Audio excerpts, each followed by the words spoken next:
একটি চোর যদি চুরি করে, চুরি করার পরে যদি গৃহস্থীর কাছে ধরা পড়ে বা যদি ধরা খায়, পরবর্তী গৃহস্থীর থেকে চোর শাস্তি পায়। তাই সেইখানে বলা হয় চোরের 10 দিন, গৃহস্থের 1 দিন।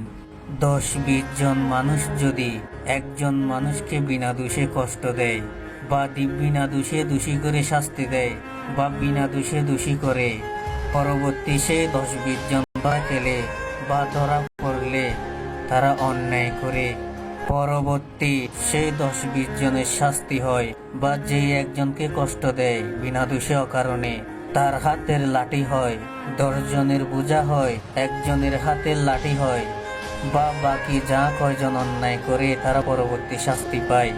যে মানুষ একজন বিনা দোষী হয় তার হাতের লাঠি হয়। তাই একের লাঠি 10-এর পূজা। তাই একজন মানুষের হাতের লাঠি হলে 10 জনের শাস্তি পেতে হয়, 10 জন মানুষ অন্যায় করলে একজনের সাথে। তাই বলা হয় একের লাঠি 10-এর পূজা, 10-এর শাস্তি। এটা হচ্ছে আসল কথা।